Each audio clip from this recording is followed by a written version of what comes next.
All right, everybody, we're heading out to Mount Olympus Brewing Company in Aberdeen, Washington, and we're going to talk with the owners. We have Orlando and James, and it's brewing day, so we get a chance to ask some questions about the company and kind of see what the whole brewing process looks like, at least at a quick glance. So let's head over.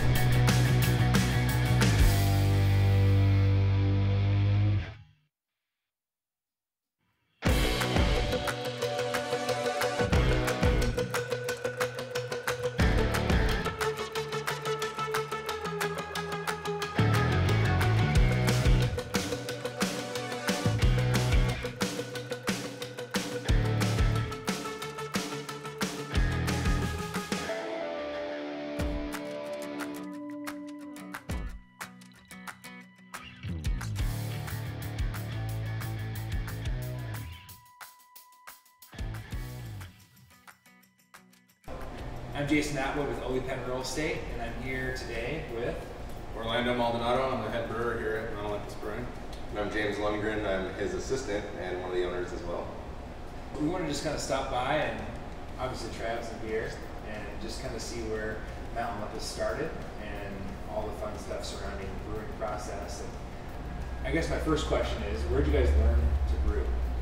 We're both self-taught, actually. Just kind of dove into the hobby, about 6 years ago, maybe 7 years ago. Just kind of saturated myself with as much reading knowledge and watching videos on people brewing, and then I just kind of dove in and went right for it. I bought my first kit, which was a stovetop kit, like most people. It's made up for you at the homebrew shop, and you can brew it up. And I drank it, and my brother drank it. And we're like, well, I think we can do better, so we just kind of went from there. Right.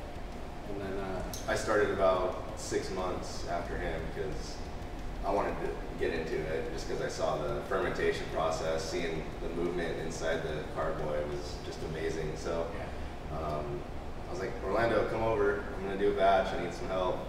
And I did the same, watched videos, did a lot of reading on forums, and then learned from him too on recipe development. And so I started out like him, and then we eventually grew into more professional type brewing, kind of like what we're doing now, but not on a big scale. Right. A lot of trial and error, for sure. Yeah. Well, it's worked. So yeah, that's awesome. So I guess what started the idea of let's open up a brewing company? I was working at the prison at the time. I was a corrections officer, and James is still a corrections officer.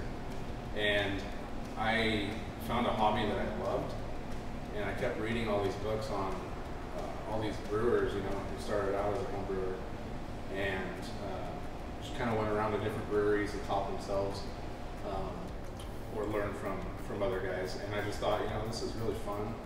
It's really cool. It is labor intensive at some points in the brewing process, but for the most part, it's just a fun thing to do. So I was like, breweries are on the rise. I think at the time when I started doing my business plan, there was maybe about 2,500 breweries in the United States. Okay.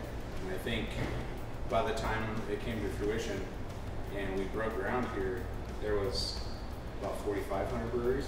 Wow. And I think now there's about 7,000 breweries. So It's definitely growing. Yeah. So we just knew that there was potential, especially in a kind of a starved market and in Aberdeen and Grace Harbor area. There wasn't. The only brewery at the time was Steam Donkey open? I don't know. When we started doing the business plan, I don't think Steam Donkey was open yet. No, but yeah. I think there was just Cranberry Road Winery and Baltwater Brewing down there, and that was it in this area. So we just kind of found that there was a void to fill here in this area, and what better way to fill that void than to brew beer and bring people in the community together, and also give us a way to raise money for the community. So yeah, that's why we chose Aberdeen. That's why we chose to kind of start the brewery when we did. Yeah, that's awesome. And I love being here. I love the fact that you look back 5 years ago in downtown Aberdeen, and And now it's like you can have dinner and walk through and see tons of people. Date night downtown. I mean, when we were in high school, there was no date night downtown Aberdeen. We had Denny's. Right. We'd go to Denny's for late night. Exactly. You know? So, Yeah, and that's the other cool part when he asked me. He goes, "I want you to be a part of it, and I want you to be my assistant." That was pretty. I thought he was crazy for one, because I was like, "Wow, we don't have money. Like, how are we gonna do this?" So, started from there, just doing research, development. Just everywhere we went, though, if we traveled, went to other breweries, things happened for us. I don't know why. Like, I believe in signs in a way. I was getting signs everywhere we went. Meeting Ken Grossman in Sierra Nevada was amazing. It was just us three at the brewery when it's packed. Yeah. He walked out of the tap room, and there we are, 5 minutes almost late to our IPA tour, and he comes walking out. Orlando was speechless, so I had to yell at him. But yeah, just stuff like that, to where we knew we were kind of on the right track in our lives, I think, to where we just kept sticking through it, and here we are finally. But It took about 4 years, I think, from business plan to getting the investors, and then purchasing or getting a lease agreement for the building, and then breaking ground. It took about 4 years. Yeah. Time well spent, for sure.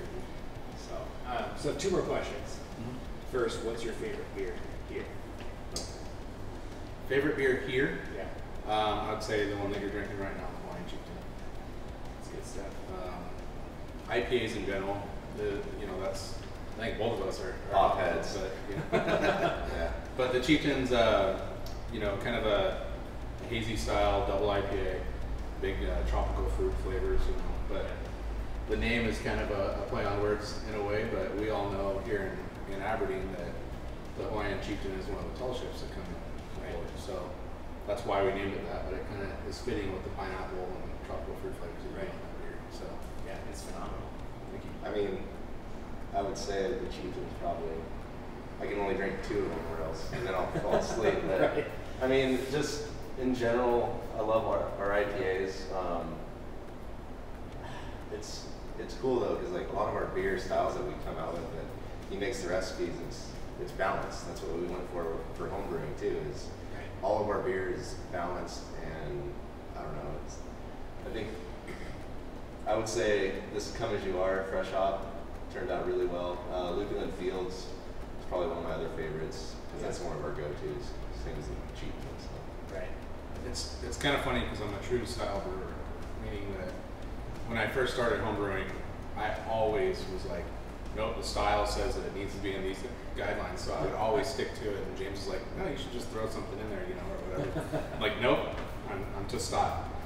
And then we opened this place up, and I'm doing all kinds of trendy beers. We're using there's s'mores, right? we have s'mores occasionally. Yeah. The Mount Deception, and then right now we have in the fermenter is the Mount Deception's Mocha edition. Okay. So we use the local Tinderbox coffee roaster cold brew, and threw that in there, and then there's some vanilla and stuff in there. So it's going to be a Mocha edition, Porter edition. For sure, that's good. Be out in a couple weeks. Great. So, for Mount Olympus, what's the future look like? It's kind of changed since we opened. I initially wanted to just become a brew pub, stay small, don't grow. But I think the way that the industry is going, I still want to be a brew pub down the road. Hopefully the kitchen is going to come. Right now we're using food trucks and stuff, and that's working out for us. But I think the food needs to come eventually. And then we've got a lot of room to grow in here. And I think as a brewery, you need to grow. If you're not growing, then you're stagnant and your business isn't growing. So you always have to continue to grow. So that being said, if we do outgrow this place, that's the real question. Do we open up another one? Do we open up another location that's just a grow on site and there's no tap room? I don't know. There's a lot of different ways this could go. For right now, we're just focusing on making good beer and giving a good atmosphere for our customers to come in. And down the road, I see that outdoor space being really big in this town. There's not a lot of places that have that outdoor space, if any, here in Aberdeen. So when that comes around, you know, we see like some live concerts outdoors and maybe movie nights or something like that. You know, that'd be kind of fun. Yeah. Awesome. Canning line, Yeah. down the road maybe, but yeah, it's cool the camaraderie we have with a lot of brewers and just the help that they give us as far as getting our name out there and distribution and that type of thing. It's pretty cool. So, I mean, we're up in Olympia. We've made it to Tacoma once, I think. Tacoma and Bremerton. So we're getting up there, but we want to keep it at a steady. We don't want to overdo it because we've read a lot of stories on breweries that couldn't keep up with the production and then they fail. Right. So Grow too fast. yep. So we're learning, and That's I good. think we're doing an okay job with it. But yeah, just learning as we go. And it's always nice to learn from other people's mistakes. Right. No, that's you. Yeah, definitely. Yeah. You steal things from other breweries. I mean, we still do it. Like we go to different breweries and we're like, oh, we like this idea. Let's do that. You know, Right. let's try to incorporate it maybe a little bit different in our spot. But yeah. Yeah. I just love the overall fact that you guys took a risk downtown Aberdeen, and with that, I mean, you see things building around it, and that's so awesome. Right. Yeah, I look forward to the future of Aberdeen and the direction it's going. I mean, that's ultimately why we chose to be here, right? You know, because we knew that there was things on the up and up, and we wanted to be on that upswing, so we wanted to be a part of that, you know. And I think that, you know, just seeing the way that our customers support us is huge. You know, it's huge. We wouldn't actually probably have the doors open unless we did our Kickstarter. Right. A lot of people kicked Helped us in. out. So that was awesome. Yes. Yeah, I mean, like the other cool fact was Orlando found out was 8 million people go through Aberdeen a year. Wow. So I mean, there's really like a lot of people would just drive through. Now there's a place to actually stop because we have Steam Donkey and us, like you were saying, all these restaurants and whatnot. People can just walk to, park on Broadway, and just walk around. Yeah. And you know, me being from Aberdeen, born and raised here, it's like I take really good pride in it. Just so thankful for this. So. Yeah. Great. Last question I have is, can you take some time to show me the brewing process? Yeah. All right, Let's Do it. let's roll. Cheers. Cheers. So the whole process in the brewery starts with milling. All the grain that you see here goes through this, and we're just cracking it open to expose the inside of the grain where it holds all the sugar. We'll auger this up, and we hold it in our grist case overnight. We prep usually everything the day before brew day. That way we can come in and just get right to it in the morning. So when we're ready to mash in, we'll turn on the auger, and it'll start pulling grain from the grist case up. And then it drops into, we have it off right now, but it's a grist hydrator. So it mixes the grain with the water at the exact same time. So it cuts down on the amount of like dough balls that you might have in there, which cuts down your efficiency. If you figure a dough ball, you're not extracting the inside of it, so you want all of that to be broken up.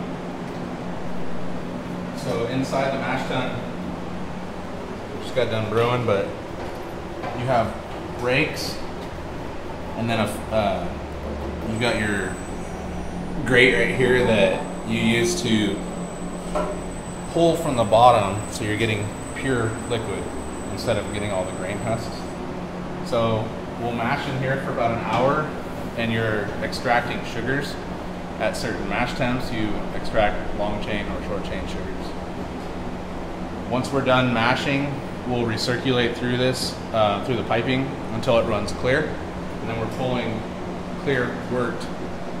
Wort is beer before it's fermented. It's the pure sugar, the sugar water, I guess.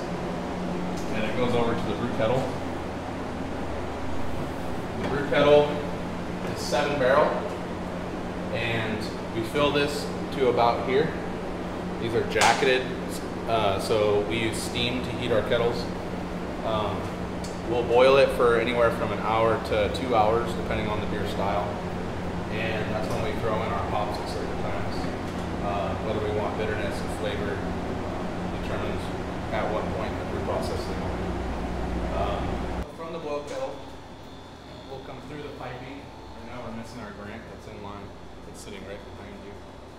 but the wort will come through the granite and then run through our heat exchanger, where the glycol runs in, cold liquor goes in, and we can actually fill our hot liquor tank back there with the runoff from the chiller.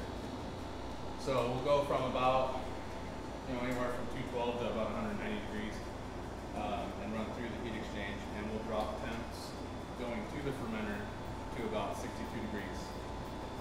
If we want to do a lager, we can drop the temp down to 52 degrees. So it'll run through the hoses into the fermenter. These are 7-barrel fermenters. We do have 15-barrel fermenters over here that we use occasionally for double batches. And then this is a bright tank, so this is where we carbonate. The fermenter is jacketed as well, so glycol runs in here. We maintain the temperature usually for about a week and a half, depending on the size of the beer, meaning alcohol content. The higher the alcohol, the longer they take, or the lagering process might take a little bit longer. So we can, basically cool this down. You can see it's pretty cold right now. Cool this down to about 32 degrees, and then we're clarifying the beer at that point. So while it's cold, all the proteins, the yeast, the hop matter, all that is going to drop down into the cone. And then it's considered bright beer when you transfer it to the bright tank. And that's when we carbonate it. A couple days, you got your carbonation, gives you a perfect pour in your glass. And what's cool about this is these are all different barrels. So half rye, barley and rye, they're all mixed batches that the distiller used.